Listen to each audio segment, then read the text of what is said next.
Hello everyone, welcome to GATE. तो last class में अपने आर इनपुट और आर आउटपुट का कंसेप्ट देखा था, तो उसी को ही देख के मैंने आपके लिए एक बहुत ही बेहतरीन क्वेश्चन देखा और तैयार किया कि देखो एक ढूंढा, और ये मैंने सबसे बेस्ट क्वेश्चन, इसमें आप मेरे को वी नोट निकाल के बताओ, आर इनपुट निकाल के बताओ और आर आउटपुट निकाल के बताओ। ठीक है, तो सर बताओ आप लोग इसके अंदर, ये क्वेश्चन बहुत इंपॉर्टेंट क्वेश्चन आपका, ठीक, बहुत इंपॉर्टेंट क्वेश्चन।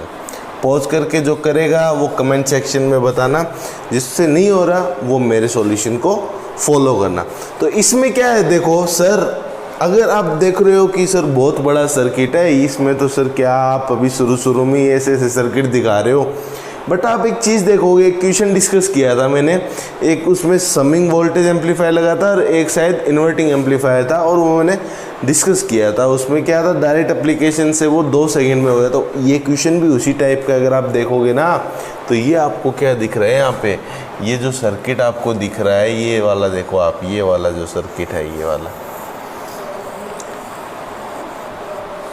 सर्किट आपको क्या दिख रहा है, बताओ मेरे को, फटाफट बताओ। सर ये तो आपका डिफरेंशियल एम्पलीफायर है, तो यहाँ का जो वी नोड आएगा, ये जो वी नोड आएगा वो देखो, क्योंकि आर डिफरेंशियल एम्पलीफायर में क्या रहता है, R2 R1 R2 R1 V2 V1, तो आउटपुट क्या आता है, R2 bye R1 into V1 minus V2। Positive वाला पहले लिखते हैं ना, तो ये यहाँ पे क्या आएगा, R4 बाय R3, डायरेक्ट लिखो अब आप V3 माइनस V4। इस सर्किट का तो इतना ही रोल था।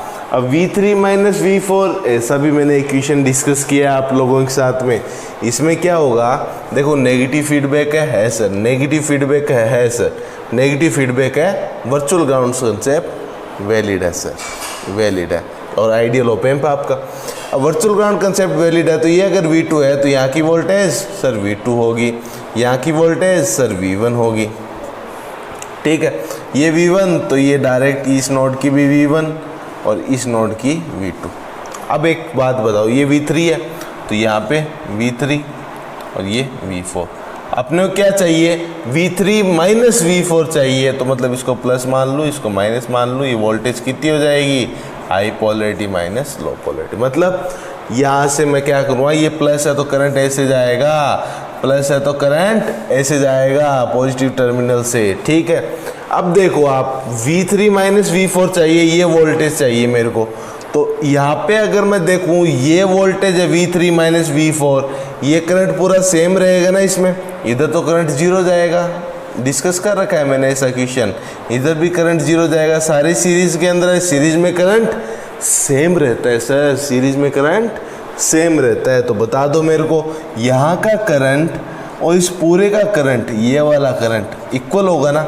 V3 माइनस V4 जाइए, तो मैं क्या लिख सकता हूँ, इनपुट में लिखूँगा ना मैं, तो V3 माइनस V4 अगर मैं ये पूरा लूँ और ये करंट इक्वल कर दूँ, ये करंट कितना आएगा, V1 minus V2 bye 2R1, ये आएगा इक्वल्स टू, ये करंट पूरा कितना आएगा, V3 minus V4 divided by में 2R1 प्लस 2R2, तो 2R1 plus 2R2, R2 2R2 हो गया ना।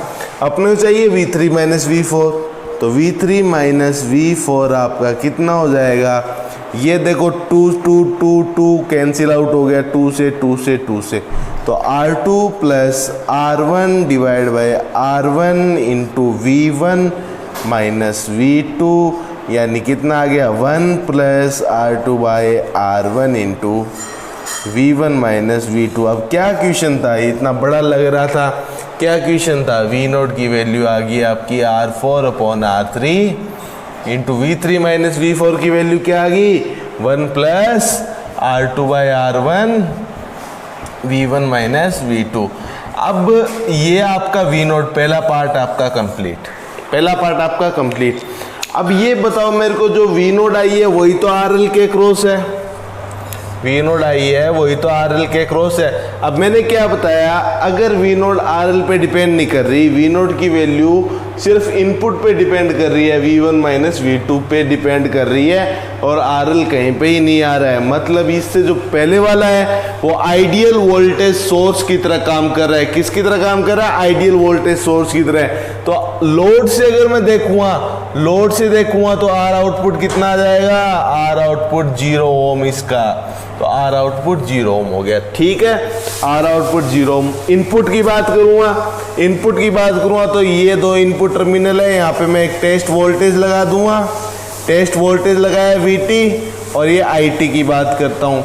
आप इंजीनियर हो, इंजीनियर सजावट में ध्यान नहीं रखता है, बस कर दो, समझ में आनी चाहिए चीज़ें, इसलिए मैं इसके अंदर ही समझा रहा हूँ आपको, एक एक चीज़ समझा रहा हूँ ताकि समझ में सब कुछ आए।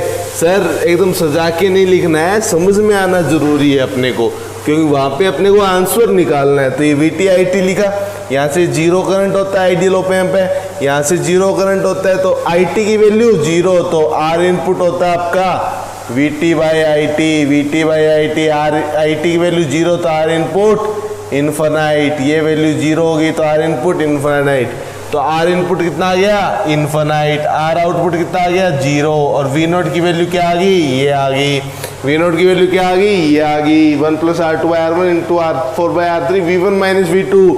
तो ये डिफरेंशियल एम्पलीफायर था, इससे पहले भी एक डिफरेंशियल एम्पलीफायर ही है, V1 माइनस V2 में आ रहा है। मतलब ये दो डिफरेंशियल एम्पलीफायर बन गए, तो इसका जो नाम होगा देखो क्वेश्चन से एक इंपॉर्टेंट चीज डिस्कस कर ली, इसका नाम होगा सुपीरियर डिफरेंशियल एम्पलीफायर, और दूसरा जो कॉमनली नेम है इसका, दूसरा जो नेम है इंस्ट्रूमेंटेशनल एम्पलीफायर। सुना है ना? इंस्ट्रूमेंटेशनल एम्पलीफायर, याद आया? तो ऐसे रटनी नहीं है आपको इंस्ट्रूमेंटेशन एम्पलीफायर की, ये आउटपुट रटनी नहीं है, ये निकाली है, डायरेक्ट याद होना चाहिए। डिफरेंशियल एम्पलीफायर का सर वो होता है, यहाँ पे करंट सेम होता है, सीरीज में नेगेटिव फीडबैक है, आइडियल ऑप एम्प है, गेन है, तो मजे आ रहे हैं ना ऑप एम्प के अंदर। ऐसे चलेंगे अपने, एक एक चीज आप निकालोगे, नाम अपने आप दोगे तो मजे आएगा सर, मजे आता है एनालॉग। इसलिए कहता हूँ analog is the most interesting subject of technical exams. Okay, ठीक है, हाँ आपको भी इंटरेस्टिंग लग रहा है अब, ठीक है। तो ये वाला हो गया। अब एक कंसेप्ट और डिस्कस कर लेते हैं। तो क्वेश्चन हो गया, एक इंस्ट्रूमेंटेशन एम्पलीफायर को डिस्कस कर लिया। आज की क्लास में एक इंपॉर्टेंट कंसेप्ट और देख लेते हैं, बहुत काम का कंसेप्ट है। तो ये मैं इरेज कर रहा हूँ, आप लोग वो पहले पॉज करके नोट कर लेना, स्क्रीन तो पॉज हो ही जाएगी आपको पता है, तो वो नोट कर लेना आप। मैं इरेज कर रहा हूँ, आगे वाला कंसेप्ट समझा रहा हूँ।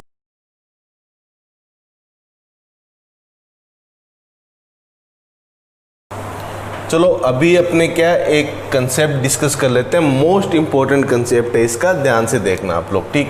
मैं दो सर्किट्स बना रहा हूँ आपके सामने, ये चीज़ समझनी बहुत ज़रूरी है आपको, ठीक है। ये आपका प्लस है, ये माइनस है।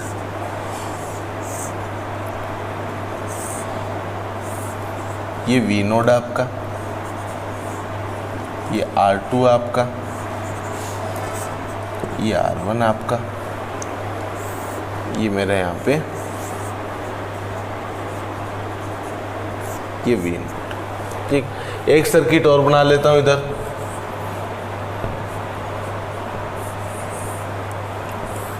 ये वी नोड है आपका, ये R2 है, ये R1 आपका, ये वी नोड आपका। सर ये तो सेम ही सर्किट बना दिया आपने। सेम नहीं बनाया है मैंने, आपने ध्यान नहीं दिया। ये नेगेटिव फीडबैक आपका, ये नेगेटिव फीडबैक है, जबकि ये आपका पॉजिटिव फीडबैक है। मतलब ये नेगेटिव फीडबैक आपका। अभी जो कंसेप्ट सिखाने जा रहा हूँ बहुत इंपॉर्टेंट कंसेप्ट है, ध्यान से समझना, बहुत काम आएगा आगे। ये पॉजिटिव फीडबैक है, यहाँ से आपको और चीज़ें भी एनालिसिस हो जाएगी। कंट्रोल सिस्टम में एक कंसेप्ट आता है नेगेटिव पॉजिटिव फीडबैक का, वो भी आपको पता लग जाएगा। सिर्फ ओप एम्प से ही मैं वो भी आपको समझा दूंगा, ठीक है। तो आप समझो, ध्यान से देखो। अभी इसमें क्या है, इसमें आप देखोगे तो ये नोड की वोल्टेज बताओ कितनी आएगी। इधर करंट 0 है, यहाँ करंट 0 है, तो ये दोनों सीरीज में है, तो V naught into R1 upon R1 plus R2। R1 के अक्रॉस वोल्टेज निकाल दी, ये भी same V naught into R1 upon R1 plus R2। अब ये वाला जो पार्ट है, ये वाला R1 upon R1 plus R2, इसको कुछ भी कांस्टेंट मान सकता हूँ, वी नोट इंटू, मान लो इसको कुछ भी मैंने बीटा मान लिया, beta into V naught, as it is यहाँ पे मान लो बीटा इंटू वी नोट। ठीक है, ये मैंने मान लिया, ये अपना इसने डिस्कस कर लिया अपनों ने। अब एक बात बताओ मेरे को, जो ऑप एम्प की डेफिनेशन रहती है, गेन क्या होता है, ए इंटू आउटपुट क्या होता है, वी नोट इंटू आउटपुट क्या होता है, A into V D, A into V D. यहाँ पे बताओ आउटपुट क्या होता है, A into V D. V D क्या होता है, डिफरेंस बिटवीन इनपुट वोल्टेज। तो वी डी की वैल्यू रहती है तो V plus minus V minus. ठीक है, यहाँ पे वी माइनस है, ये आपका वी माइनस है। ठीक है, और यहाँ पे वी प्लस कितना है सर, वी इनपुट है। यहाँ पे वी माइनस कितना है सर, वी इनपुट है, वी माइनस, और ये आपका कितना है, वी प्लस आपका। ठीक है, अब मेरे को एक बात तो मान लो बाय डिफॉल्ट या फिर कैसे भी इसके अंदर थोड़ा सा नॉइज आ गया आउटपुट में। जब मैंने इनपुट वोल्टेज दी, आउटपुट वोल्टेज में थोड़ा सा नॉइज आ गया, तो आउटपुट वोल्टेज जो आई वो मतलब मान लो थोड़ी सी बढ़ गई, नॉइज आ गया, मान लो आउटपुट वोल्टेज में थोड़ा नॉइज के कारण आउटपुट वोल्टेज में थोड़ा सा डिस्टोरेशन आ गया, थोड़ी सी इंक्रीज होगी, मान लो आउटपुट वोल्टेज इंक्रीज होगी इसके अंदर।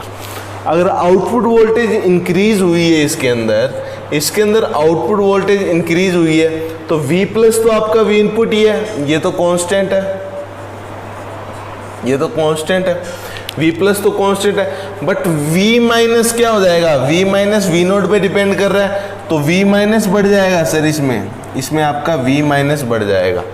इसमें आपका V माइनस अगर बढ़ गया है आपका, V माइनस अगर बढ़ गया आपका, तो डिफरेंशियल वोल्टेज की अगर मैं बात करूँगा, जो इनपुट की ये VD है इसकी बात करूँगा, तो ये VD क्या हो जाएगी, देखो सब्ट्रैक्ट हो रहा है, मतलब V माइनस बढ़ा तो VD क्या हो जाएगी, कम हो जाएगी, VD कम होगी।